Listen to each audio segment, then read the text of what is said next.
तो सभी भाइयों एवं बहनों को नमस्कार। स्वागत है आपका आपके अपने चैनल सक्सेस जंक्शन एक कदम सफलता की ओर में। मेरा नाम है अतुल शुक्ला और हम लेकर के आ गए हैं आपके लिए मध्य प्रदेश वन रक्षक जेल प्रहरी डिप्टी जेलर क्षेत्र भर्ती परीक्षा की दृष्टि से अति महत्वपूर्ण वीडियो है। Mini mock test number 6। इससे पहले 5 मॉक टेस्ट करवा चुके हैं और आज हम 6वीं मॉक टेस्ट आपके लिए लेकर के आ गए हैं। सभी सब्जेक्ट के प्रश्न आपको यहां पर देखने को मिलने वाले हैं। मैथ से हम शुरुआत करेंगे, ठीक है। ये सारे प्रश्न बहुत ज्यादा महत्वपूर्ण है। ऐसे ही प्रश्न 25 मई से स्टार्ट होने वाले आपके एमपी डिप्टी जेलर वन रक्षक के एग्जाम में देखने को मिलेंगे। तो वीडियो को शुरू से लेकर के अंत तक जरूर देखिए, जिससे कि आपकी एक बेहतरीन तरीके से तैयारी हो सके, आप चेक कर सके कि हाँ हम किस लेवल पर हैं, कहां तक हमारा स्कोर बन रहा है। तो सब लोग क्या करेंगे, 1 से लेकर के 50 तक नंबर डालेंगे, 10-10 के सेट में उसको डिवाइड कर लेंगे। फिर आपके कितने नंबर किस सेट में आ रहे हैं, किस सब्जेक्ट में आ रहे हैं, वो आप कमेंट बॉक्स में कमेंट करते चलेंगे और जो भी आंसर आपको आता जाएगा वो भी आप कमेंट करेंगे। लास्ट में आपको अपने नंबर भी कमेंट करने हैं, ठीक है।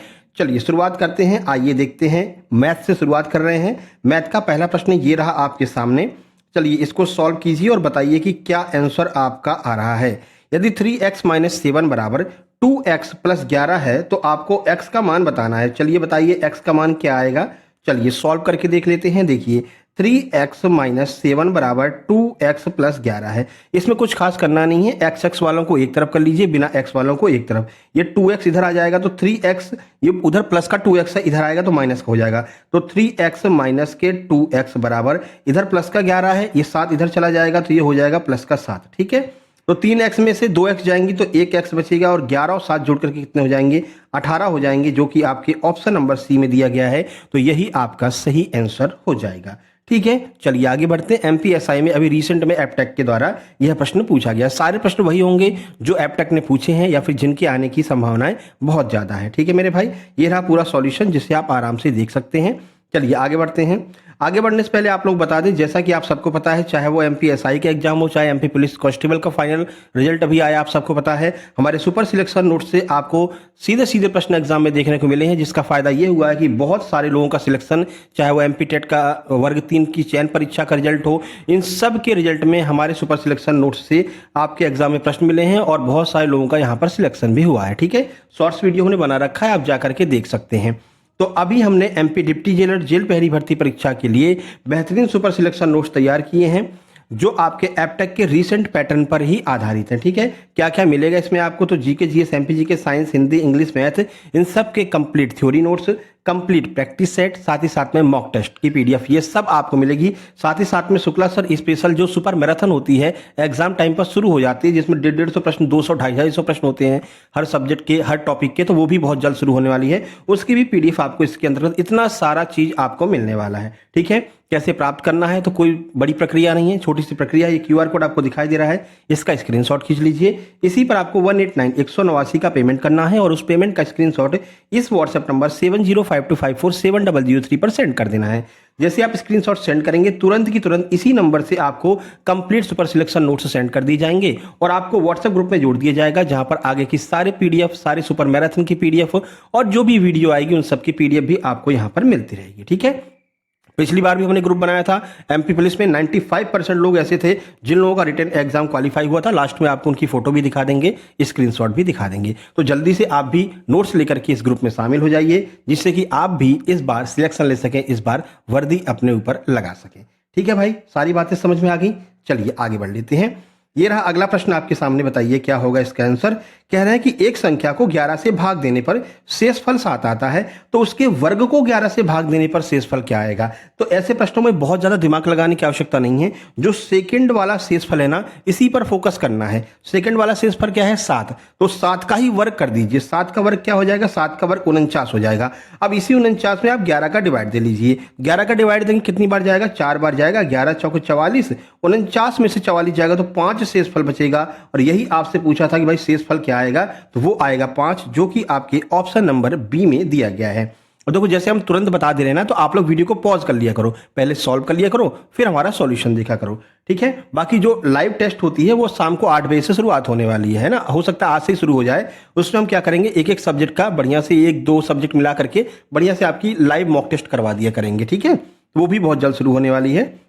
देखिए तो इसमें हमने आपको बता रखा कि जो बाद वाला शेषफल आ रहा है बस उसका डायरेक्ट स्क्वायर कीजिए, उसमें 11 का भाग दे दिया कीजिए। कभी कभी यहाँ पर तो देखो वर्ग करके पूछ लिया है, कभी कभी डायरेक्ट पूछते हैं किसी संख्या को 11 से भाग देने पर 7 शेषफल आता है, उसी संख्या को मान लीजिए 15 से भाग दें तो क्या आएगा। तो ऐसे में भी आपको कुछ खास करना नहीं रहता, जो लास्ट वाला शेषफल होता है उसी में जिस संख्या से भाग देने का बोल रहा है उसी में भाग दे लो, आपका आंसर आ जाएगा। बहुत ज़्यादा इसमें दिमाग लगाने की आवश्यकता नहीं है। चलिए आगे बढ़ते हैं।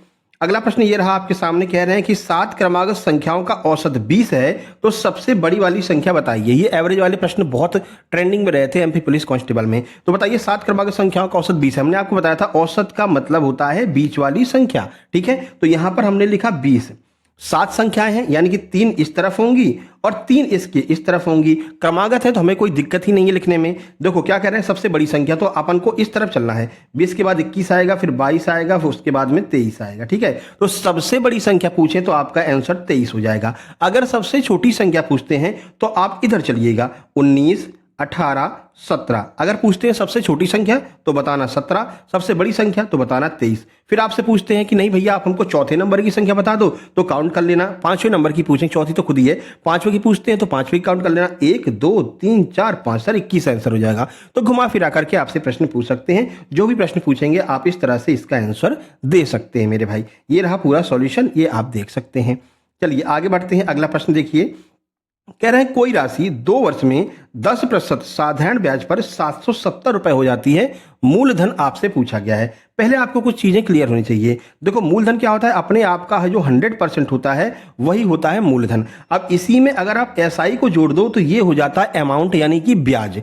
अब देखो कह क्या रहा है कि दिया क्या है, दिया है आपसे कि 2 वर्षों में कोई धनराशि 10% साधारण ब्याज की दर पर 770 हो जाती है। अब ये जो राशि है ना, ये आपको अमाउंट दे रखा है मेरे भाई, 770 हो जाती है ना, यानी बढ़ जाती है। कुछ प्रिंसिपल रहा होगा उसमें एसआई ऐड हुआ तो वो बढ़ करके 770 हो गया। तो हमको अमाउंट की वैल्यू दे रखी है। अब अमाउंट आप निकाल लीजिए। अमाउंट कैसे निकालते हैं बताया था भाई, जो एसआई है वो अपने आप का 100 होता है, मतलब जो प्रिंसिपल अपने आप का 100 होता है, इसमें एसआई जोड़ दो। एसआई कैसे निकालते हैं आपको बताइए, एसआई कैसे निकालते हैं, PRT/100 से एसआई निकालते हैं। तो इसमें आपको बहुत ज़्यादा दिमाग नहीं लगाना है। इन दोनों का गुणा करो, 10 और 2 का, क्योंकि देखो रेट का और समय का ही तो गुणा होता है, कुल अल्टीमेटली वही आपका ऐसा ही होता है, रेट और समय का गुणा, ठीक है। तो हमने इन दोनों का गुणा किया, 10 गुणा 2 किया तो ये हमारा आ गया 20, ठीक है। अब ये हमारी एसआई हो गई। अब इसको क्या करेंगे, 100 में जोड़ देंगे तो हमारा वो अमाउंट बन जाएगा। 100 में इसको जोड़ा तो ये हो गया 120, ये हमारा अमाउंट हो गया, ठीक है ना। बस इसी अमाउंट यानी कि 120 की वैल्यू क्या दे रखी है, 770 निकाल लो भैया। थोड़ा इसको ऊपर कर दें। आप लोग आंसर लगा चुके होंगे उम्मीद करते हैं। सही आंसर इसका ऑप्शन नंबर सी नहीं, ऑप्शन नंबर इसका बी हो जाएगा, ठीक है, 650। देखो क्या निकाला हमने कि 120 जो अमाउंट है इसकी वैल्यू मान लीजिए 120 एक्स की वैल्यू 770 हो गई। अब हमको निकालना क्या है, अब हमको निकालना है क्या, प्रिंसिपल, मूलधन पूछा है और मूलधन क्या होता है, 100 होता है। तो अगर 120 की वैल्यू 770 है तो 100 की वैल्यू क्या होगी ये पूछ रहे हैं। तो ये 120 कहाँ आ जाएगा, इसके नीचे आ जाएगा, ठीक है। अब ये 1 की वैल्यू हो गई, हमसे पूछा है 100 की वैल्यू, तो बस गुणा 100 कर दीजिए। अब इसको सॉल्व कर लो, 20 छंगे 120, 20 पंचे 100। अब जब इसका डिवाइड 6 का डिवाइड 770 में देंगे तो ये आपका किस तरह से जाएगा, देखिए 6 एकन 6 बचा 1 बनी कितनी 17, ठीक है, 6 दूनी 12, उसके बाद में यहाँ 5 बचेगा, ये हो जाएगा कितना 50, 6 अट्ठे 48। अब यहीं से आपका आंसर आ जाएगा 128 में जब 5 का आप गुणा करेंगे तो ये अप्रॉक्स यानी कि जब गुणा करके देख लेना ये अप्रॉक्स आएगा 641.02। अब ये 641 का मतलब क्या है, नियरेस्ट किसके आ रहा है, तो 641 नियरेस्ट आ रहा है 650 के। इस तरह से आपका ऑप्शन नंबर बी सही आंसर हो जाएगा। एक तो ऐसे कर सकते हैं, दूसरा तरीका ये रहा। दूसरा तरीका क्या है, यहां से एसआई निकाल लो, P/R/T/100 करके, तो आपकी जो एसआई निकल के आएगी वो कितनी आएगी, 0.2P आ जाएगी, ठीक है। तो भाई हमको पता है कि प्रिंसिपल हमारा P है, एसआई 0.2P आ गई, ठीक है। इन दोनों को जोड़ेंगे तो ये हो जाएगी 1.2P। 1.2P की वैल्यू कितनी दे रखी है, 770 दे रखी है। बात वही आ गई भैया, है ना, बात वही आ गई। 770 में यहाँ पर 1.2 का गुणा भाग देना है तो ये दशमलव हटाएंगे, 0 यहाँ पर बढ़ जाएगा। अब यहाँ पर भाग देकर के देखोगे तब भी आपका वही 641.61 के अप्रॉक्स आएगा, जो कि आपका एग्जैक्टली 650 आंसर बन जाएगा, ठीक है। इस तरह से दोनों तरीके आपको बता दिए हैं। 100 में जोड़ करके कर लोगे तो ज़्यादा बढ़िया है ना, ज़्यादा दिमाग नहीं लगाना रहेगा। भाई अमाउंट की वैल्यू दे रखी है, अमाउंट क्या होता है 100 में अगर प्रिंसिपल को एसआई को जोड़ दो तो अमाउंट बन जाता है। तो भाई वही 100 में हमने 20 को जोड़ दिया, 120 की वैल्यू 770 दे रखी है। आराम से प्रिंसिपल निकाल सकते हैं, कुछ भी पूछे आप निकाल सकते हैं, ठीक है। चलो आगे बढ़ते हैं, पांचवा प्रश्न ये रहा आपके सामने। 77 और 121 का HCF ज्ञात कीजिए। HCF का मतलब क्या है? हाईएस्ट कॉमन फैक्टर, वो बड़ी से बड़ी संख्या जो इन दोनों में मिले और ये दोनों जो है ना उस बड़ी से बड़ी संख्या से कट जाएं मेरे भाई। ऐसी कौन सी संख्या? तो ये तो आप देखते ही बता सकते हैं। 7 से ये कटेगा लेकिन ये नहीं कटेगा, तो 7 गई, ठीक है। 14 से भैया ये दोनों ही नहीं कटेंगे, 14 गया। 21 से भी ये नहीं कटेगा, 77 तो ये भी गया। आप ऑप्शन एलिमिनेशन के थ्रू भी कर सकते थे कि केवल 11 एक ऐसी संख्या है जिससे 77 भी कटेगा और 121 भी कटेगा। तो फाइनली हमारा आंसर ऑप्शन नंबर बी यानी कि 11 आ जाएगा। यहां पर सॉल्यूशन भी हमने आपको दे रखा है, ठीक है मेरे भाई। आगे बढ़ते हैं। अब देखो CPSP का एक प्रश्न है, यदि क्रय मूल्य 500 है और लाभ 10% है तो विक्रय मूल्य बताइए कि विक्रय मूल्य क्या होगा। हम क्या करते हैं, देखो ये 10% की वैल्यू है, ठीक है। अब ये कह रहा है कि लाभ हो रहा है, अगर ये लाभ हो रहा है तो इसको हम क्या करते हैं 100 में जोड़ देते हैं, है ना। 100 में जोड़ देते हैं, तो 100 में हमने जोड़ा तो ये 110% की वैल्यू बन जाएगी। 110% की वैल्यू आपसे पूछ रहा है। अब देखो हमको सॉल्व नहीं करेंगे हमको यहाँ दिख रहा है कि ये जो 110 है ना, इसमें हमको कहीं ना कहीं 11 दिख रहा है भाई। 11 गुणा 10 ही तो 110 होता है, ठीक है। तो अब एक ऐसा ऑप्शन ढूंढ लीजिए जो 11 से पूरी तरह से कट जाए, वही हमारा आंसर हो जाएगा। चलो देखते हैं कौन सा ऐसा ऑप्शन है जो 11 से कट रहा है। 540 11 से कटेगा? नहीं कटेगा। 550 कट जाएगा, 11 पंचे 55, ठीक है, तो ये कट गया। 560 नहीं कटेगा 11 से। 570 भी नहीं कटेगा 11 से। तो 11 से कटने वाला केवल एक ऑप्शन है जो कि आपका 550 है, तो यही हमारा आंसर हो जाएगा। कुछ भी सॉल्व नहीं करना है ना। तो ऐसे भी आप देखते ही उड़ा सकते हैं। बाकी सॉल्यूशन हमने यहाँ दे रखा है, बिल्कुल परेशान नहीं होना है कि सर आपने ट्रिक बता दी और सॉल्यूशन तो बताया नहीं। सॉल्यूशन भी हमने बता दिया, ठीक है ना। 10% ऑफ 500 निकाल लो तो 50 निकल करके आ जाएगा। बस 500 में उसी 50 को जोड़ दो, 550 आ जाएगा, ठीक है ना। ऐसे भी कर सकते हैं, लेकिन ज़्यादा बेहतर क्या होगा कि ये 10% अगर लाभ हो रहा है तो वो 10 को 100 में जोड़ रहा होगा। 100 में जब जोड़ेंगे तो 110 बन जाएगा। 110 बनते हमको दिख रहा है तो 11 का मामला बन गया है, यानी कि ये तो जो ऑप्शन होगा 11 से कटेगा, तो बस 11 से कटने वाला ऑप्शन देख लो, ठीक है। चलो आगे बढ़ते हैं। नंबर 7, आयत का परिमाप 66 सेंटीमीटर है, लंबाई 20 सेंटीमीटर है, तो चौड़ाई ज्ञात कीजिए। हम जानते हैं परिमाप बराबर क्या होता है, आयत का परिमाप क्या होता है 2l + b, ठीक है। ये कितना दे रखा है 66 दे रखा है, 2 से काट दो तो l + b की वैल्यू आ गई 33, ठीक है। अब देखो आपको कुछ दे रखा है, आपको दिया है लंबाई 20 सेंटीमीटर है, यानी इसकी लंबाई ऑलरेडी 20 दे रखी है और आपसे चौड़ाई पूछ रखी है, सामने 33 है। बस अब आपकी चौड़ाई निकल के आ जाएगी। क्या करेंगे, b को यहां पर छोड़ दो। ये जो आपको 20 दे रखा है इस 20 को इधर ले जाओ, तो 33 के बाद में ये 20 प्लस का उधर जाके क्या हो जाएगा माइनस हो जाएगा। तो 33 - 20 = 13 और 13 ही हमारी चौड़ाई है, जो कि ऑप्शन नंबर सी में दी गई है। इस तरह से इस प्रश्न को सॉल्व कर सकते थे, ठीक है। फिर से बता दें क्या, देखो जगह थोड़ा कम पड़ गई थी, फिर से बता देते हैं। 2l + b, l + b बराबर 66 हो गया। 2 से काटा हमने तो l + b बराबर 33 आ गया। ऑलरेडी l का मान दे रखा है 20, यानी लंबाई 20 दे रखा है। b हमसे पूछा है 33, इधर कर देंगे। 33 में से 20 घटाएंगे तो b की वैल्यू 13 निकल करके आ जाएगी। ऑप्शन सी आपका आंसर है। बाकी सॉल्यूशन ये रहा, आराम से आप देख लीजिए।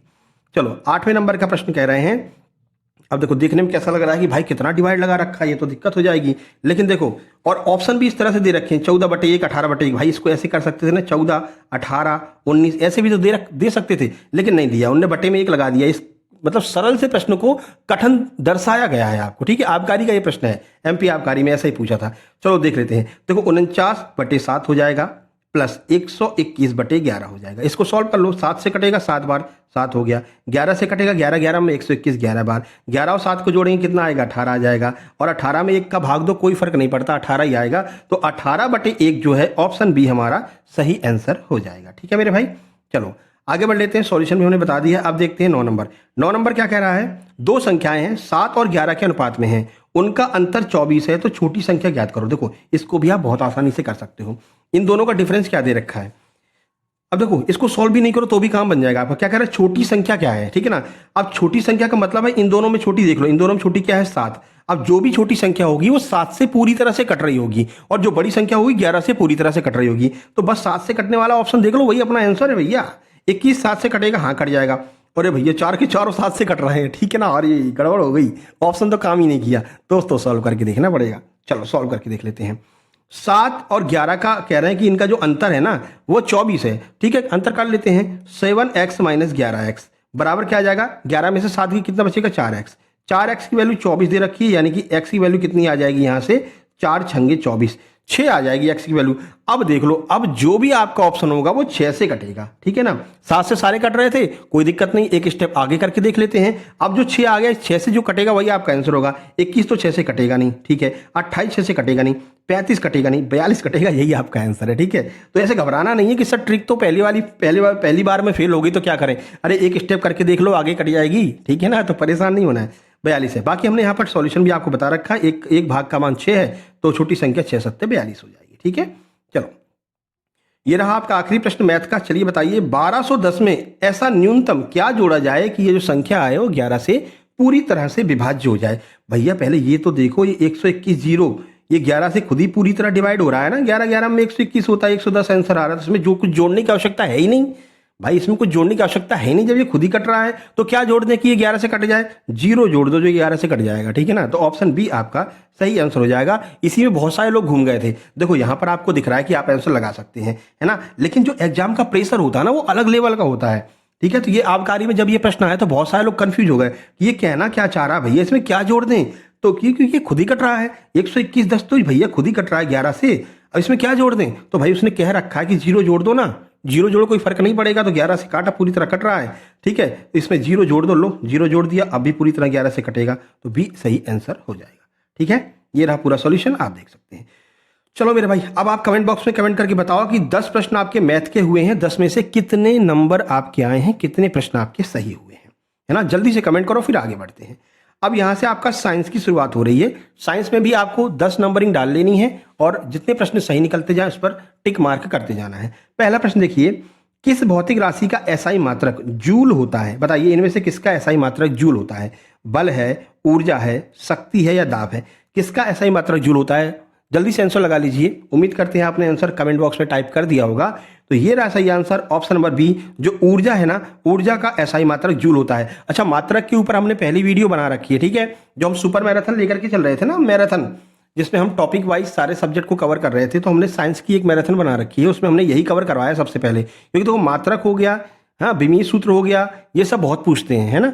तो हमने पहले वाली वीडियो में यही कवर किया, जाकर के देख लेना, थ्योरी वाली वीडियो है एकदम, ठीक है। तो इसका आंसर हो गया ऊर्जा। यहां पर देख सकते हैं जूल, ऊर्जा और कार्य दोनों का ऐसा ही मात्रक होता है। ध्यान रखना, अगर कार्य का ऐसा ही मात्रक पूछे तब भी आपका जूल होगा, और ऊर्जा का पूछे तब भी जूल होगा, क्योंकि कार्य बराबर बल इंटू दूरी होता है, W बराबर F इंटू डी होता है, ठीक है ना। तो ये आपका हो जाएगा कार्य, ठीक है। इसलिए ऊर्जा का मात्रक भी जूल होता है, दोनों का मात्रक जूल होता है, याद रखना है। चलिए आगे बढ़ते हैं। अगला प्रश्न ये रहा, प्रश्न नंबर 2 आपके सामने। अच्छा, ऐसे प्रश्न अभी एसआई में बहुत पूछे थे, एमपीएसआई में, है ना। कह रहे हैं यदि किसी वस्तु का वेग 3 गुना कर दिया जाए तो उसकी गतिज ऊर्जा कितनी हो जाएगी। बताइए भैया, if velocity become 3 time kinetic energy become कितनी हो जाएगी। बताइए काइनेटिक एनर्जी, तो सूत्र आपको याद है 1/2 mv², है ना। आपको पता ना काइनेटिक एनर्जी के ई बराबर क्या होता है, 1/2 mv²। अब ये कह रहे हैं कि इस वेग को ना हम क्या कर रहे हैं, 3 गुना कर दे रहे हैं, तो कर देते हैं, क्या जाएगा, क्या दिक्कत है, 3 लिख दो यहाँ पर। 3 का जब स्क्वायर करोगे कितना आएगा, 9 आएगा। तो जो आपकी गतिज ऊर्जा होगी वो कितने गुना बढ़ जाएगी। सर यहाँ पर 9 दिखाई दे रहा है, तो हमारी गतिज ऊर्जा 9 टाइम यानी कि 9 गुना बढ़ जाएगी, ठीक है। ये प्रश्न अभी एमपीएसआई में पूछा है, और अलग अलग पूछा था। एक बार कहते हैं कि भाई 3 गुना कर दे तो क्या हो जाएगा, 4 गुना कर दे तो क्या हो जाएगा, 2 गुना कर दे तो क्या हो जाएगा। इस तरह से हर शिफ्ट में एक ना एक प्रश्न बना रहे थे। तो ऐसे प्रश्न आपको डिप्टी जेलर के एग्जाम में देखने को मिल सकते हैं, क्योंकि एसआई डिप्टी जेलर लगभग ग्रेजुएट एग्जाम है, तो दोनों आसपास रहेगा, तो इस तरह के प्रश्न देखने को मिलेंगे। बाकी सॉल्यूशन आपको हमने यहाँ पर दे रखा है, आप देख सकते हैं। चलो नंबर 3, निम्नलिखित में से कौन सा क्षार है। बताइए कौन सा इसमें से बेस है। HCl है, NaOH है, CO2 है, H2SO4 है, क्या है क्षार। बताइए, जल्दी से बताइए। कमेंट कर दिया होगा आपने, उम्मीद कर रहे हैं हम, ठीक है। सही आंसर आपका ऑप्शन नंबर बी हो जाएगा, जो NaOH है वो क्षार है, ये आपको ध्यान रखना है, ये बेस है, ठीक है। बाकी देखो NaOH क्या है, NaOH सोडियम हाइड्रोक्साइड है जो कि क्षार है, ठीक है। इसके अलावा HCl H2SO4 क्या है, तो ये अम्ल है। CO2 क्या है, ये अम्लीय ऑक्साइड है, ठीक है। तो तीनों को बता दिया। अगर आपसे HCl H2SO4 के बारे में पूछते हैं तो ये एसिड यानी कि अम्ल है, NaOH क्या है, क्षार है, CO2 क्या है, अम्लीय ऑक्साइड है। आगे बढ़ते हैं प्रश्न नंबर 4 की ओर।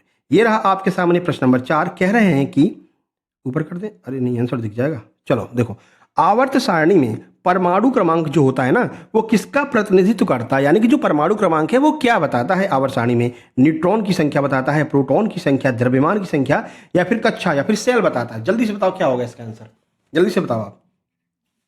अलग ही लेवल की गर्मी पड़ रही है भैया, ठीक है, अभी से शुरू हो गई है। एसी चला नहीं सकते, एसी चलाएंगे तो आवाज आएगी, तुमको डिस्टर्ब हो रहा है।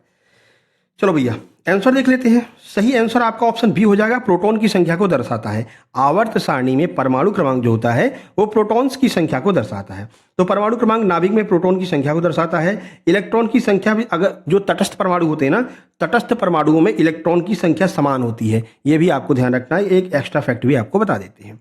चलो 5 नंबर देखते हैं। 5 नंबर कह रहा है मानव शरीर में सबसे बड़ा अंग कौन सा होता है। ध्यान रखना क्या पूछ रहे हैं, ऑर्गन, अंग के बारे में पूछ रहे हैं, ग्रंथि नहीं पूछ रहे हैं। बहुत लोग कंफ्यूज होकर के गलत लगा के आए, कोई लीवर लगा के आया, कोई फेफड़े लगा के चला आया, ठीक है ना, कोई हट लगा के चला आया। भैया क्या पूछ रहे हैं, ऑर्गन, अंग पूछ रहे हैं, अंग। जल्दी से बताओ फिर बताते हैं। बहुत लोगों को कंफ्यूजन हुआ था, ये आपका एमपीएसआई में पूछा गया था। हृदय, यकृत, त्वचा, फेफड़ा, क्या होगा मानव शरीर का सबसे बड़ा अंग। सही आंसर ऑप्शन नंबर सी, त्वचा। स्किन जो है वो मानव शरीर का सबसे बड़ा ऑर्गन, सबसे बड़ा अंग होता है। तो त्वचा शरीर का सबसे बड़ा अंग है। यह सुरक्षा, ताप नियंत्रण और संवेदन का कार्य करती है। ये हमारी बॉडी की सुरक्षा करता है, ठीक है, और टेम्परेचर को नियंत्रित करता है। भाई ठंडी लग रही है तो इसको उस हिसाब से बॉडी को बताएगा भैया ठंडी इतनी है, चलो हम तुमको इतना टेम्परेचर दे रहे हैं। संवेदना को, संवेदना मतलब कोई आपको छू रहा है, कोई टच कर रहा है, कहीं पर चोट लग रही है तो वो भी कौन बताता है, ये जो आपका स्किन होता है जिसे हम कहते हैं चमड़ी, ठीक है ना। तो ये जो स्किन होती है यही हमको बताती है सबसे बड़ा ऑर्गन होता है हमारे शरीर का। आगे बढ़ते हैं। देखिए रक्त का लाल रंग किसके कारण होता है ये बता दीजिए। प्लाज्मा के कारण, हीमोग्लोबिन के कारण, प्लेटलेट्स के कारण या फिर WBC के कारण। किसके कारण रक्त का लाल रंग होता है बताओ जल्दी। चलिए उम्मीद करते हैं आपने लिख लिया होगा, कमेंट बॉक्स में कर दिया होगा कमेंट आंसर। सही आंसर बी हो जाएगा, हीमोग्लोबिन। हीमोग्लोबिन की वजह से रक्त का कलर लाल होता है। आप हमें कमेंट बॉक्स में जल्दी से कमेंट कर दीजिए कि ये हीमोग्लोबिन कहां पर पाया जाता है। WBC क्या होता है, व्हाइट ब्लड कॉर्पल्स होती हैं। ये क्या करती हैं, ये किसी भी प्रकार के रोग से हमारी रक्षा करती हैं, इसलिए हम इसे क्या कहते हैं, प्रतिरक्षा, प्रतिरक्षा, प्रतिरक्षी कहते हैं, प्रतिरक्षी, क्योंकि ये हमारे शरीर की किसी भी रोगों से रक्षा करती हैं। बॉडीगार्ड भी हम इसको कह सकते हैं, ठीक है। बाकी हीमोग्लोबिन जो है रेड कलर का होता है। और आगे बढ़ते हैं तो देखो ये आपका जो होता है हीमोग्लोबिन कहाँ पर पाया जाता है, तो ये RBC, रेड ब्लड कार्पल्स में जो है हीमोग्लोबिन पाया जाता है। अब RBC का टाइम क्या होता है ये बताओ, कितने समय तक RBC जिंदा रहती है, जल्दी से ये भी कमेंट बॉक्स में कमेंट करके बता दीजिए। चलो यहाँ पर देख लेते हैं। हीमोग्लोबिन में क्योंकि आयरन होता है और यह ऑक्सीजन से मिलकर के लाल रंग देता है। आयरन को अगर ऑक्सीजन के साथ में, आयरन को अगर ऑक्सीजन के साथ में क्रिया कराओगे ना तो लाल कलर का रंजक बनता है, लाल रंग का। और लाल रंग का रंजक बनने की वजह से जो हमारा ब्लड होता है वो रेड कलर का हो जाता है, ठीक है। और ये कहाँ पर पाया जाता है, RBC में पाया जाता है। RBC की कब्रगाह क्या होती है, कहाँ पर RBC खत्म हो जाती है, तो प्लीहा, प्लीहा, प्लीहा जो है ना, स्प्लीन जिसे हम कहते हैं, ये RBC की कब्रगाह होती है। पूछते हैं मेरे भाई। चलो 7 नंबर का प्रश्न, ग्लोबल वार्मिंग का मुख्य कारण क्या है, किस वजह से ग्लोबल वार्मिंग होती है। ऑक्सीजन की वजह से ना भैया, नाइट्रोजन की वजह से ना भैया, नहीं तो 78% नाइट्रोजन कब की ग्लोबल वार्मिंग हो चुकी होती, पूरा धरती खत्म हो चुकी होती। ओजोन की वजह से ना भैया, ओजोन तो पराबैंगनी किरणों को अवशोषित कर लेती है। सही आंसर हो जाएगा CO2, कार्बन डाइऑक्साइड की वजह से ग्लोबल वार्मिंग होती है। आपको अभी हमने साइंस की वीडियो करवाई थी ना, उसमें हमने आपको बताया था कि CO2 क्या कार्य करती है। CO2 क्या करती है भाई, ये सूरज है, सूरज से रोशनी पृथ्वी पर आई तो ये एक हरित ग्रह का मतलब हरित ग्रह प्रभाव का निर्माण कर देती है, ग्रीन हाउस प्रभाव बना देती है। इससे क्या होता है, सूर्य की गर्मी यहाँ पर आती तो है पृथ्वी पर, लेकिन पृथ्वी से जा नहीं पाती है, इसी में फंस करके रह जाती है, जिससे हमारी पृथ्वी क्या होती है, गर्म रहती है। अगर ये हरित ग्रह प्रभाव नहीं होता, अगर ये ग्रीन हाउस इफेक्ट नहीं होता तो हमारी पृथ्वी कब की बर्फ का गोला बन चुकी होती। लेकिन बहुत ज़्यादा भी नहीं होना है, नहीं तो पूरी की पूरी धरती जल भी जाएगी मेरे भाई, ठीक है ना। तो अभी क्या हो रहा है कि पेड़ों के कटने से, पेड़ों के कटने से क्या हो रहा है, पेड़ों के कटने से CO2 की मात्रा बढ़ती चली जा रही है। CO2 बढ़ती चली जाएगी तो एक समय ऐसा आएगा कि पूरी की पूरी पृथ्वी खाक हो जाएगी। इसलिए भैया पेड़ लगाओ मेरे भाई, ठीक है ना। पेड़ नहीं लगाओगे तो सिस्टम गड़बड़ हो जाएगा। काटो मत, लगाओ पेड़, ठीक है। चलो आगे बढ़ते हैं। बर्थडे हो तो पेड़ लगा दो, कोई दिक्कत नहीं है। CO2 आंसर हो जाएगा। यहां पर देख सकते हैं CO2 एक प्रमुख ग्रीन हाउस गैस है, या गर्मी को फंसा करके पृथ्वी के टेम्परेचर को नियंत्रित करती है। नंबर 8 देखते हैं। नंबर 8 है, निम्न में से कौन सा बायोडिग्रेडेबल है, बताइए। बायोडिग्रेडेबल इनमें से कौन सा है, प्लास्टिक, कांच, कागज, धातु। बायोडिग्रेडेबल का मतलब होता है जो चीज अपने आप गल जाए, अगर आप इसको खुला छोड़ दे तो वो अपने आप गल जाए, उसको हम कहते हैं बायोडिग्रेडेबल। कौन सा इसमें से कौन सा, प्लास्टिक गलेगा ना भैया, ये तो बहुत टाइम तक रहता है। कांच नहीं, ये तो ऐसे कैसा पड़ा रहता है। कागज, धातु, तो कागज जो है ना ये कुछ समय बाद में पानी मानी पड़ता है और ये खत्म हो जाता है। तो बायोडिग्रेडेबल क्या हो जाएगा, इसमें कांच हो जाएगा। तो ध्यान रखना, कागज एक सूक्ष्म, कांच नहीं सॉरी कागज, तो कागज सूक्ष्म जीवों के द्वारा विघटित हो जाता है। प्लास्टिक, कांच की धातु जो होती है ये नॉन बायोडिग्रेडेबल होती हैं, ये विघटित नहीं होती हैं मेरे भाई। चलो आगे बढ़ते हैं। प्रश्न नंबर 9 देखिए। प्रकाश की चाल अधिकतम कहाँ पर हो? अब देखो हम बीच बीच में मेरे भाई कहते हैं तो बहन लोग नाराज नहीं हो जाएंगी, ठीक है ना। तो मेरे भाई बहन सबको हमने शुरू में ही संबोधित कर दिया है कि मेरे भाइयों बहनों, ठीक है ना।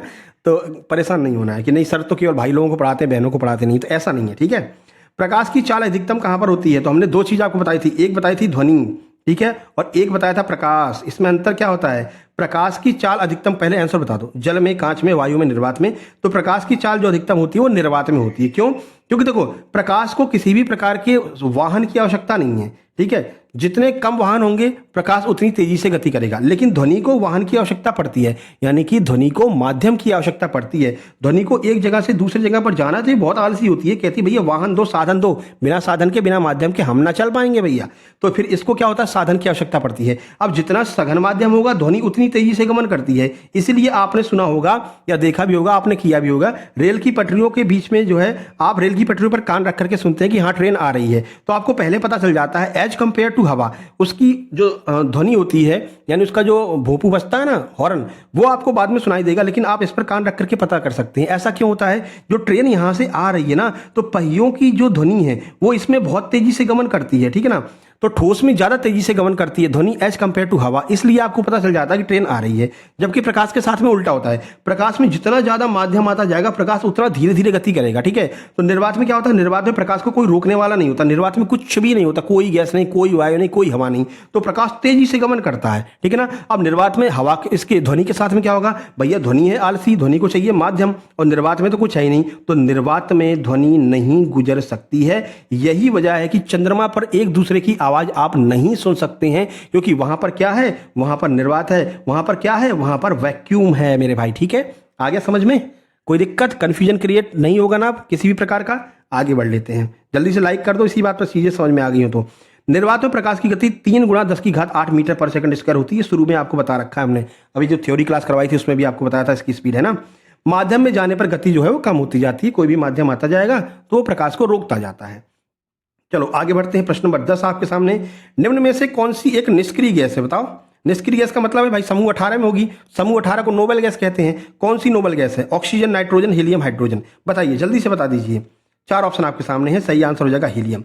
हीलियम जो है ये एक प्रकार की क्या है? निष्क्रिय गैस है, तो ध्यान रखना।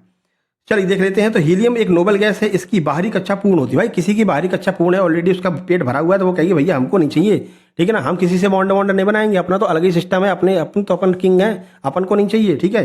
तो ये क्या होती है? नोबेल गैस होती है, और इसलिए ये क्या करती है? अवक्रिया नहीं करती है।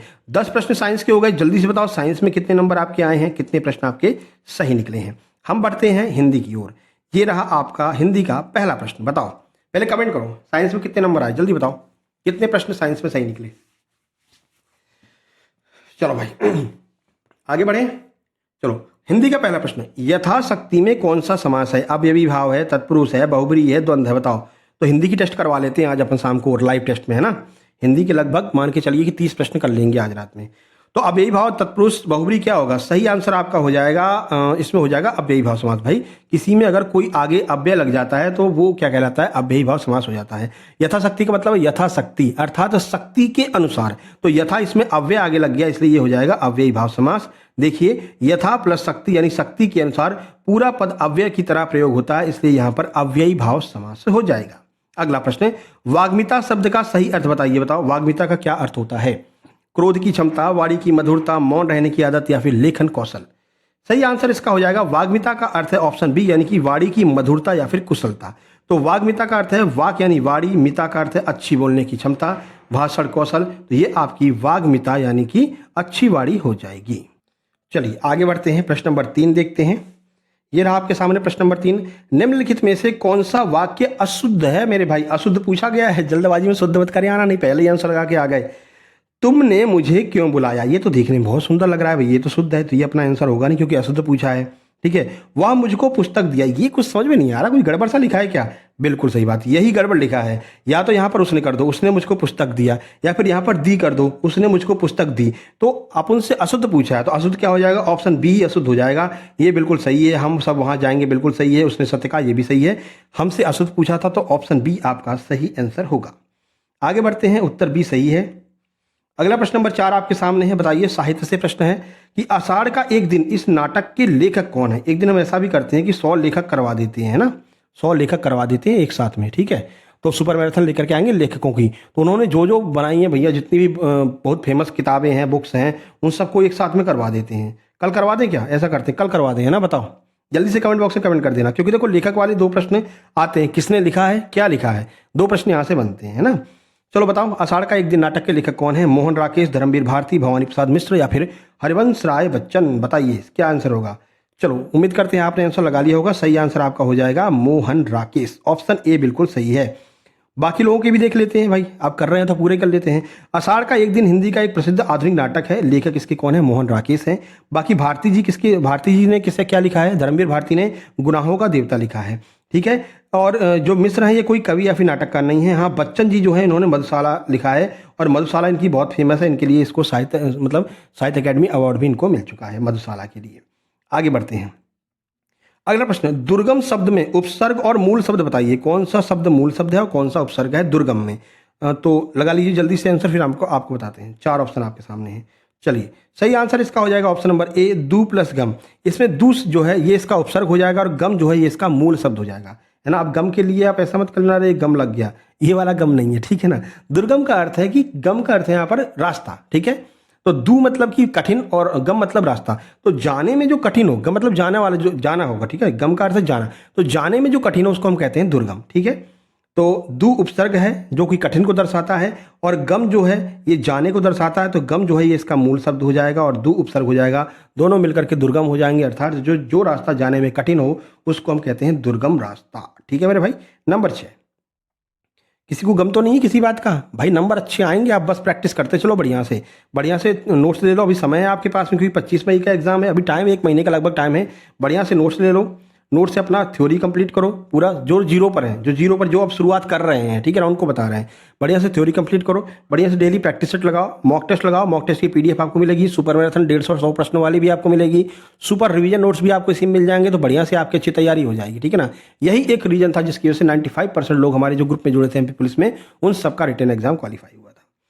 चलो, कह रहे हैं निम्नलिखित में से श्लेष अलंकार का उदाहरण कौन सा बताओ। कनक कनक ते 100 गुनी, वह सिंह है चंद्रमास राय, या फिर वह बिजली की तरह दौड़ा। तो हमने आपको कई बार बताया था, कनक कनक ते 100 गुनी मादकता दिखाए, ये आपका एक तरह से श्लेष अलंकार का उदाहरण हो जाएगा। इसमें क्या होता है, जो कनक है ना, ये कनक सोना और धतूरा को दर्शाता है। एक ही शब्द के जब 2 अर्थ निकलते हैं तो श्लेष अलंकार होता है, ठीक है। और एक वो भी है, पानी गए न उबरे मोती मानस शून, ये जो है ये भी आपका किसका है? श्लेष अलंकार का ही उदाहरण हो जाएगा। नंबर 7 आपके सामने है, बताइए निरुपाय। निरुपाय शब्द का सही अर्थ क्या है? अब देखो यहाँ पर यमक ऑप्शन में दिया नहीं है, यमक दिया होता तो यमक ही सही होता, लेकिन यमक ऑप्शन में दिया नहीं है। जब नहीं दिया है तब आपको वही लगाना है, ठीक है, श्लेष अलंकार मतलब कनक कनक ही लगाना है। देखो, निरुपाय शब्द का सही अर्थ क्या है? उपायुक्त, बिना उपाय के, अत्यंत बुद्धिमान, या फिर आशावादी। बताइए क्या? हिंदी थोड़ी सी अच्छी रखी है, कठिन लेवल की है ना। बताओ निरुपाय शब्द का सही अर्थ क्या हो जाएगा? सही आंसर हो जाएगा इसका ऑप्शन नंबर बी, यानी कि बिना उपाय के, जिसके पास कोई उपाय ना हो उसे हम कहते हैं निरुपाय, ठीक है। तो नी का अर्थ होता है बिना, और उपाय का अर्थ होता है जिसके पास कोई उपाय ना हो। चलो क्वेश्चन नंबर 8, परिमल काव्य संग्रह के रचयिता कौन है? किसने परिमल काव्य संग्रह लिखा है?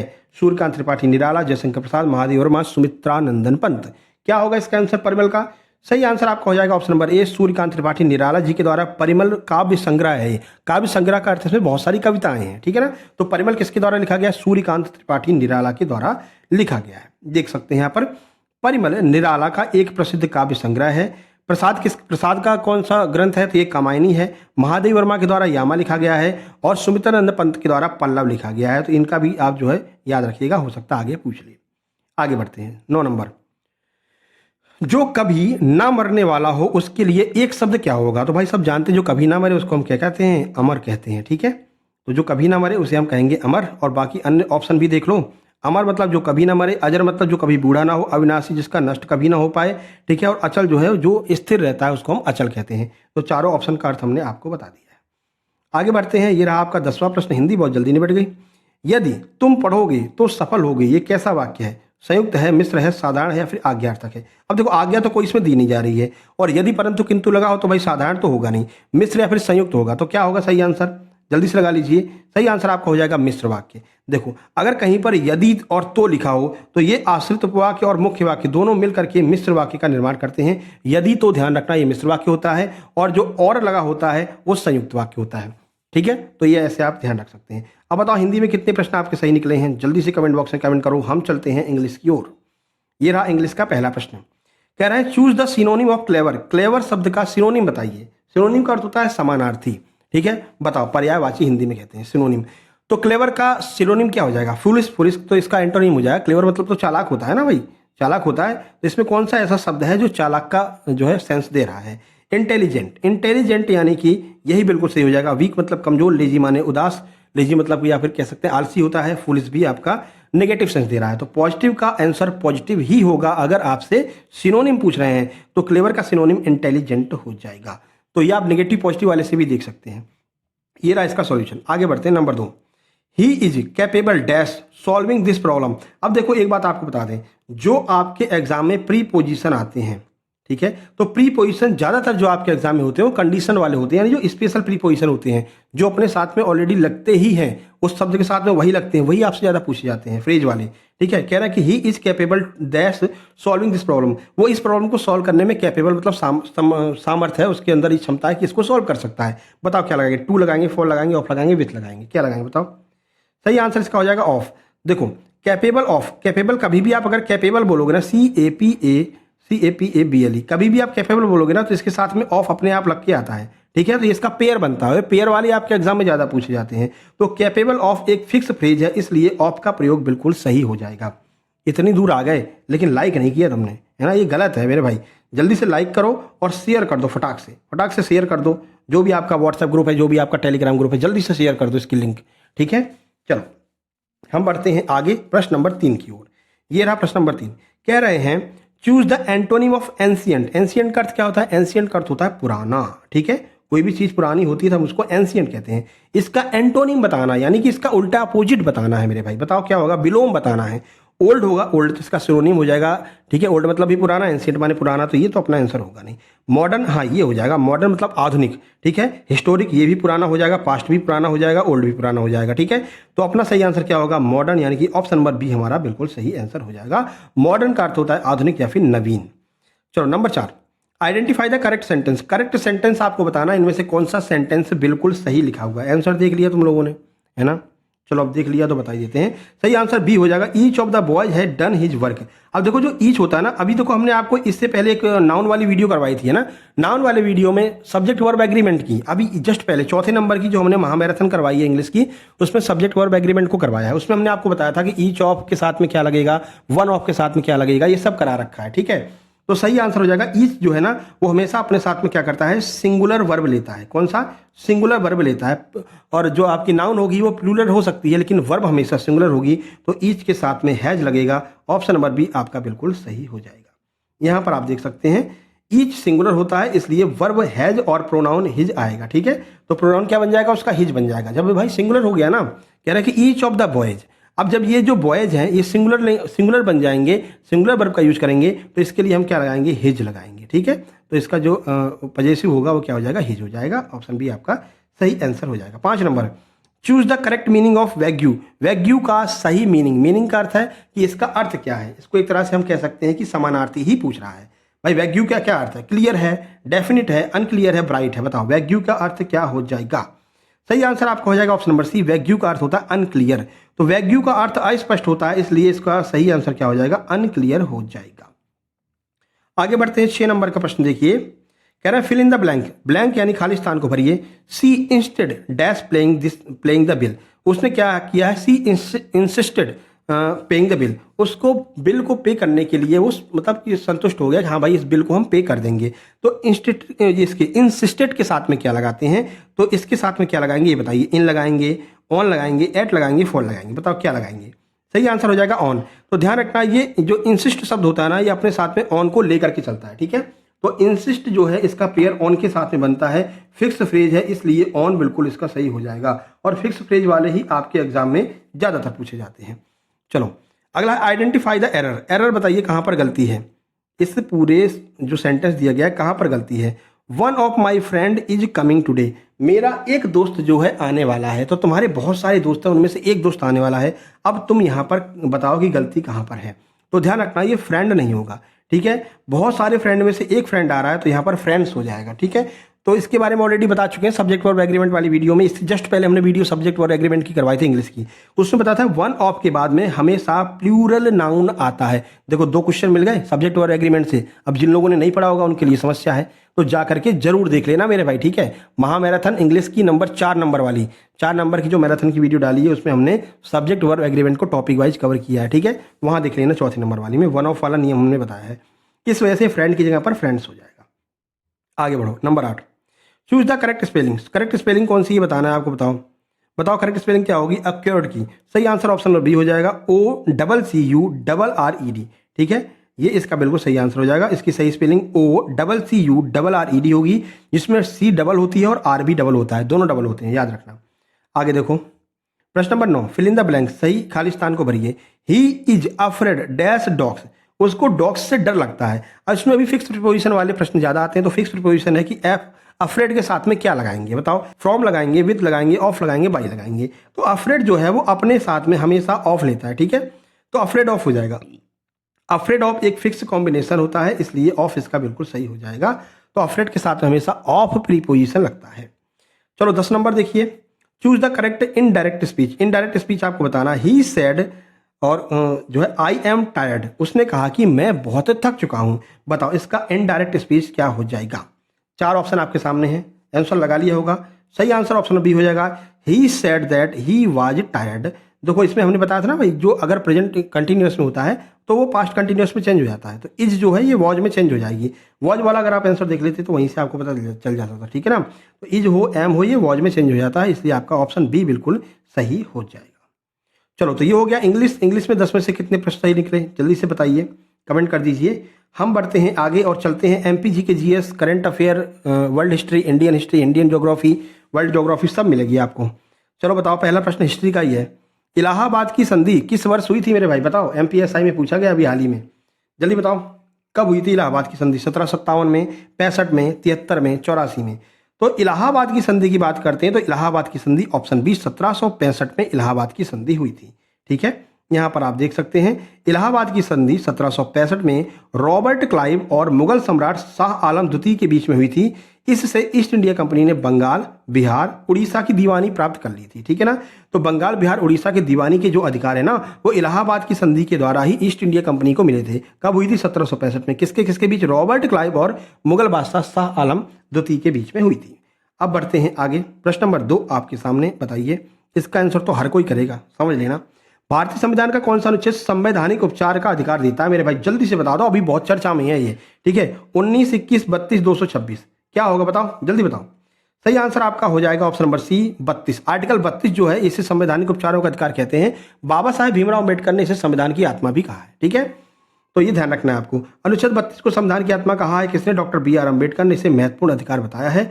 और जब पंडित जवाहरलाल नेहरू ने किसे संविधान की आत्मा कहा है, तो उन्होंने किसको कहा है, जो आपकी प्रियम्बल है, प्रियम्बल को उन्होंने संविधान की आत्मा कहा है, जबकि डॉक्टर BR अम्बेडकर ने आर्टिकल 32 को कहा है।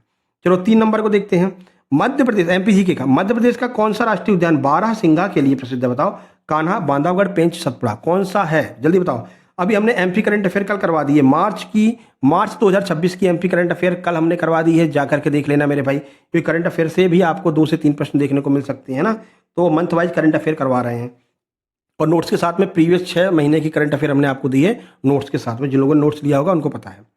चलो सही आंसर ये हो जाएगा, कान्हा राष्ट्रीय उद्यान जो है ये अपने बारहसिंगा के लिए प्रसिद्ध है। यहाँ पर देख सकते हैं कान्हा राष्ट्रीय उद्यान में स्वैम्प डियर बारहसिंगा पाया जाता है। इसकी विशेष प्रजाति पाई जाती है जिसे संरक्षित किया जा रहा है कहाँ पर, कान्हा टाइगर रिजर्व में।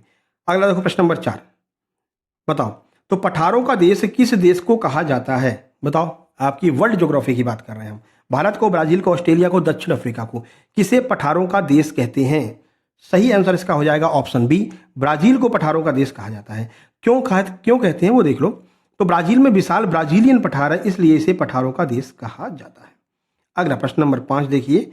प्रश्न नंबर 5 करंट अफेयर का कह रहे हैं कि हाल ही में गगनयान मिशन जो है वो किस संगठन के द्वारा संचालित है।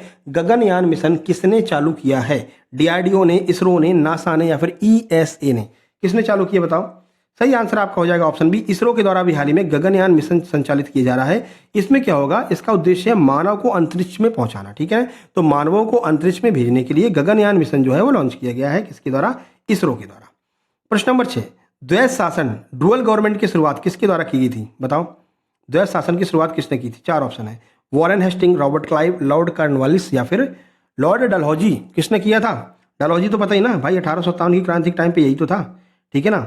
और हड़प नीति इसी ने तो चालू की थी, डाक व्यवस्था भारत में इसने ही तो चालू की थी, रेलगाड़ी यही तो लेकर के आया था, लेकिन अपने लिए, तुम्हारे लिए नहीं लेके आया था, ये अपनी सुविधा के लिए लेकर के आया था। सारी चीज़ें जो अंग्रेजों ने की है ना, कहते हैं अंग्रेजों ने बहुत अच्छे अच्छे काम किए भाई, उन्होंने अपनी सुविधा के लिए किए थे, ठीक है, जिससे कि सैनिक एक स्थान से दूसरे स्थान पर जल्दी पहुंच सके और विद्रोह को दबाया जा सके, ठीक है, तो ध्यान रखना, नहीं तो एकदम भक्त, कुछ लोग भक्त बन जाते हैं। नहीं, अंग्रेजों ने तो बहुत अच्छे काम किए, ठीक है। अंग्रेज नहीं होते तो ट्रेन नहीं आती, अंग्रेज नहीं होता डाक टिकट नहीं चलता, ये नहीं चलता, वो नहीं चलता मेरे भाई, उन्होंने अपनी सुविधा के लिए किए थे, तुम्हारे लिए नहीं किए थे, ठीक है। ऑप्शन बी सही आंसर, रॉबर्ट क्लाइव बिल्कुल सही हो जाएगा।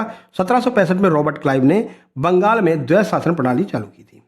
आगे बढ़ते नंबर 7, भारत का सर्वोच्च न्यायालय कहाँ पर स्थित है, बताओ जल्दी से। मुंबई में, कोलकाता में, नई दिल्ली में, चेन्नई में। अब ये मत कर देना अभी मध्य प्रदेश की राजधानी कहाँ पर है कि दिल्ली है, ठीक है, कौन बोला था, बताओ कौन बोला था। चलो भैया, ऐसे ऐसे लोग भी पढ़े हैं कि भैया मध्य प्रदेश की राजधानी दिल्ली बता रहे थे, ठीक है ना। चलो, भारत का सर्वोच्च न्यायालय कहाँ पर है, तो भाई आप सबको पता है भारत का सर्वोच्च न्यायालय कहाँ पर, भारत की राजधानी नई दिल्ली में। अब हमसे भी निकल जाता मध्य प्रदेश की राजधानी नई दिल्ली, अरे सर तुमको नहीं पता कुछ भी, ठीक है। चलो भैया, सही आंसर ऑप्शन सी हो जाएगा। भारत का सर्वोच्च न्यायालय नई दिल्ली में स्थित है और यह देश का सबसे जो न्यायिक निकाय है, सबसे बड़ा न्यायिक निकाय है। अब जल्दी से आपको कमेंट बॉक्स में आज का प्रश्न रहेगा, जो लोग कमेंट करेंगे उनका अगली वीडियो में नाम लिया जाएगा। आपको बताना है वर्तमान में भारत की यानी कि इंडिया की CJI chief justice of India कौन है, जल्दी से बता दो। करंट अफेयर का बेहतरीन प्रश्न बनेगा, ठीक है। आगे बढ़ते हैं, बाकी करंट अफेयर के लिए परेशान नहीं होना है, एग्जाम के 15 दिन पहले हम आपको एकदम पूरा करंट अफेयर करवा देंगे, ठीक है ना, तब तक पूरा क्लियर हो चुका होगा। जो नियुक्तियां होंगी ना वो 10 दिन पहले करवा देंगे, उससे ये होगा कि भाई जितनी भी करंट की नियुक्ति होगी एकदम ताजी ताजी वो सारी क्लियर हो जाएगी, है ना। चलो, नर्मदा नदी किस दिशा में बहती है ये बता दो। अब भाई नर्मदा नदी भी नहीं बता पाए तो बेकार है, तुम्हारी MP की तैयारी कैसी है, बताओ किस दिशा में बहती है नर्मदा नदी, पूर्व में, पश्चिम में, उत्तर में, दक्षिण में। तो हम सबको पता है, जितनी बार ये प्रश्न आता है उतनी बार ये मैप हम बनाते हैं। ये है आपका अमरकंटक, यहाँ से निकलती है नर्मदा और ये पूर्व से पश्चिम की ओर बहती है, एस्चुरी का निर्माण करती हुई अरब सागर यानी कि अरेबियन सी में जाकर के गिर जाती है और यहाँ पर जो है धुआंधार जलप्रपात ये नर्मदा नदी बनाती है। रिफ्ट वैली में ये बहती है, घाटियों के बीच में होकर के बहती है, इसलिए इसे हम रिफ्ट वैली नदी भी कहते हैं। पूरब से पश्चिम की ओर उल्टी दिशा में बहती है। एक और नदी अमरकंटक से निकलती है और ये इस तरफ निकल जाती है, ठीक है ना। तो ये कहाँ जाती है, पूरब की ओर जाती है। कौन सी है, ये है सोन नदी, ये भी अमरकंटक से निकलती है। देवलोंद में इसके ऊपर बाणसागर बांध बना है, इसका ट्रिक भी बताया था, सोने का बाण, अगर आप याद रखेंगे तो याद रखेगा सोने का बाण। तो सोन नदी पर बाणसागर बांध देवलोंद में बना हुआ है। ये पटना बिहार में जाकर के गंगा में मिल जाती है, गंगा जाकर के बंगाल की खाड़ी में। तो प्रश्न पूछा जा सकता है कि भाई मध्य प्रदेश की सोन नदी फाइनली कहां पर जाकर के गिरती है, तो ये बंगाल की खाड़ी में गिरती है। दो चीजें क्लियर। एक और नदी है यहाँ पर ताप्ती नदी, मुल्ताई से निकलती है और नर्मदा के समानांतर बहती हुई रिफ्ट वैली का ये भी निर्माण करती है और पूरब से पश्चिम की ओर ही बहती है। ये भी अरब सागर में एस्चुरी का निर्माण करती हुई अरब सागर में गिर जाती है। तो उल्टी बहने वाली ये दोनों नदियां हैं। तो ये तीनों नदियां आपकी क्लियर हो गई, ठीक है। बाकी नदियों की थ्योरी करवा देंगे, क्योंकि भाई देखो नदियों से प्रश्न आता है 100% है। कभी कभी बंच में दे देते हैं, 4-4 प्रश्न देते हैं नदियों से, है ना। तो नदियों की थ्योरी करवा देंगे और MCQ भी करवा देंगे। तो फिलहाल इसका सही आंसर हो जाएगा नर्मदा नदी किस दिशा में बहती है, तो पश्चिम दिशा में बहती है, पूरब से पश्चिम की ओर। देखो, तो नर्मदा नदी पश्चिम दिशा में बहती है, अरब सागर में गिरती है, भारत की प्रमुख पश्चिम वर्ती नदियों में से एक है। बताओ, वंदे भारत ट्रेन ये किस प्रकार की ट्रेन है, मालगाड़ी है ना भैया, मालगाड़ी नहीं है। वंदे भारत में तो हम खुद बैठते हैं।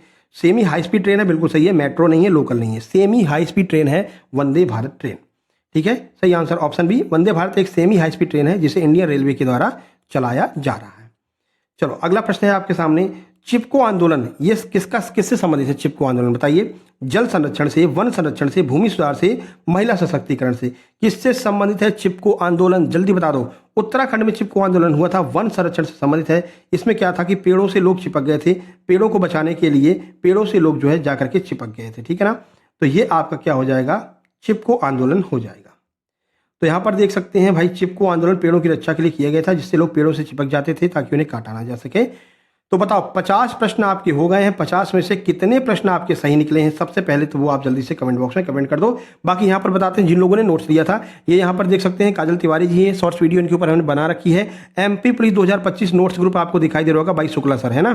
तो यहाँ से इनका सिलेक्शन हुआ था, सर मेरा भी हो गया है। इन्होंने तुरंत हमको बताया था, अपना स्कोर कार्ड भी सेंड किया था। ये है रचना नामदेव जी, इनकी सेकंड रैंक आई है। आप सबको पता है टॉपर्स में इनकी 8th रैंक आई है, अपनी कैटेगरी यानी कि महिला कैटेगरी में सेकंड रैंक है। ठीक है, तो इन्होंने भी इन सुपर सिलेक्शन नोट्स और यहाँ से तैयारी की थी। जैसे रिजल्ट आया उन्होंने तुरंत मैसेज किया, सर मेरी सेकंड रैंक लगी है, और तुरंत अपना स्कोर भी हमारे पास में शेयर किया। फिर हमने यहाँ पर कॉन्ग्रेचुलेशन भी बोला था। इसी तरह से आप भी अपने स्कोर को शेयर कर रहे होंगे कि सर मेरी भी जॉब लग गई है बढ़िया से, हमने भी बहुत अच्छी तैयारी की थी आपके नोट्स ग्रुप से जुड़ करके। तो अभी डिप्टी जेलर, फॉरेस्ट गार्ड और जो है जेल पैरी के नोट्स ग्रुप जो है बना दिया गया है। जो लोग नोट्स लेते हैं उनको उस ग्रुप में शामिल किया जाता है। 95% लोग जो है यहाँ से रिटन एग्जाम को यहाँ से क्लियर किया था। तो आपको भी कुछ खास करना नहीं है, इसी व्हाट्सएप नंबर पर आपको मैसेज कर देना है, सर हमें नोट्स चाहिए, नोट्स ले लेंगे। नोट्स के बाद ग्रुप की लिंक मिल जाएगी, क्लिक करके ग्रुप में ज्वाइन हो जाएंगे। ठीक है, तो चलिए वीडियो कैसी लगी ये भी कमेंट बॉक्स में कमेंट करके बताएंगे। लाइव टेस्ट आपको बहुत जल्द आने वाला है, शाम को 8, साढ़े 8, 9 बजे के आसपास आएगा। ठीक है ना, हिंदी का लाइव टेस्ट करवा देंगे आज। ठीक है मेरे भाई, तो जल्दी से कमेंट बॉक्स में कमेंट करके बताओ कि नंबर कितने आए आज आपके, और ये वीडियो अच्छी लगी तो वही बताना। मिलते हैं नेक्स्ट वीडियो में, तब तक के लिए नमस्कार, धन्यवाद।